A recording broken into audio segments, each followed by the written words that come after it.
Salam, perkenalkan nama saya Sally Teva, saya dari mahasiswa Institut Agama Kristen dengan program studi Pendidikan Agama Kristen dengan NIM 10120220172. Di video kali ini saya akan membuat tentang perkembangan gereja Protestan di Indonesia pada tahun 1800, khususnya di gereja Minahasa dan gereja di Timur.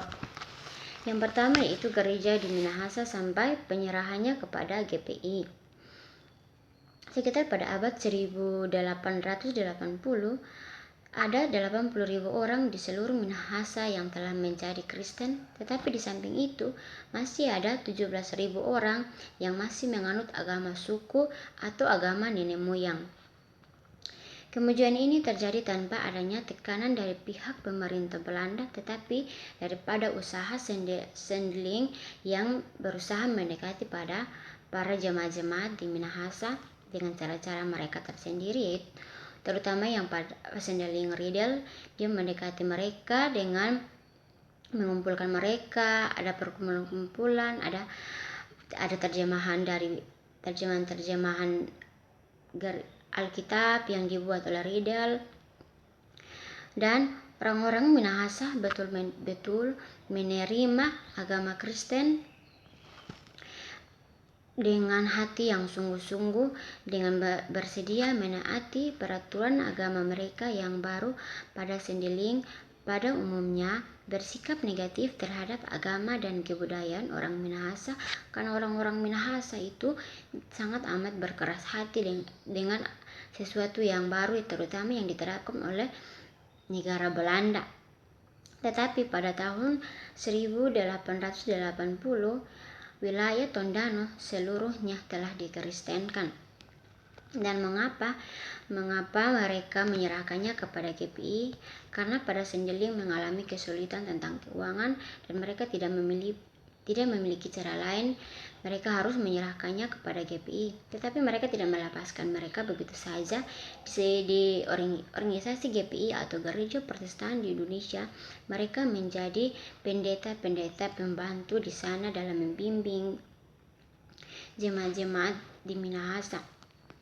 Bagian yang kedua yaitu gereja di Timur dan sekitarnya pada tahun 1800 sampai dengan 1860. Sekitar pergantian abad, agama Kristen sebelum berakar kuat dalam bumi NTT, walaupun sudah dikenal di sana sejak 2,5 abad, dan orang-orang Timur asli hampir belum tersentuh akan agama Kristen atau Injil. Agama Kristen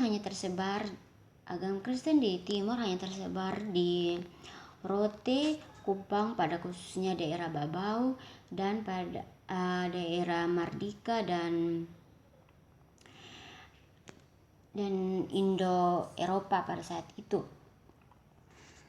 Mereka gereja jemaat di Kristen, gereja jemaat pada daerah Timur pada saat itu terdapat 10.000 orang jemaat, tapi keadaan mereka sangat amat terlantar karena hal itu bisa diduga karena di daerah Timur dan daerah Rote dan daerah Kupang, khususnya pada daerah Babau, masih belum memiliki Alkitab satu buah pun. Karena oleh sebab itu, keadaan mereka sebelum itu pun mereka sangat amat terlantar. Sama seperti di Maluku dan di Minahasa, begitu juga di Timur. Pemerintahan Hindia Belanda yang baru meresap bertanggung jawab atas jemaat-jemaat Kristen yang merupakan warisan dari zaman VOC itu.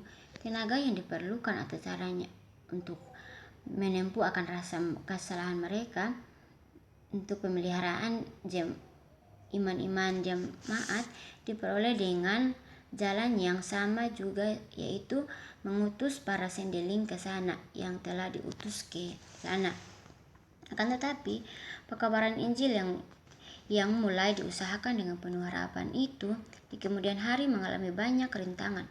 Le Bruggen yang diutus pertama kali ke Timur meninggal tidak lama sesudah utusan baru itu mulai bekerja pada tahun 1829. Ia digantikan oleh Terlinden. Terlinden pun meninggal sesudah 3 tahun saja. Penggantinya adalah orang-orang yang kurang bijaksana dan yang suka bertengkar. Dari 15 orang yang diutus NSG ke timur dalam tahun-tahun 1829 sampai dengan 1850, ada 5 orang yang enggan pergi ke daerah yang terpencil dan yang kurang sehat itu, sehingga mereka tinggal di Jawa atau pergi ke daerah lain. 2 orang meninggal segera sesudah sampai di timur. 4 orang melarikan diri dari timur karena tidak tahan di sana. Yang lain-lain tidak dapat mencatat hasil-hasil yang menyenangkan. Para pekerja di Pulau Barat Daya sangat menderita akibat bencana alam, kelaparan, dan karena dimusuhi penduduk. Demikian video tentang materi perkembangan gereja Protestan di Indonesia. Semoga bermanfaat bagi kita semua dan salam. Terima kasih.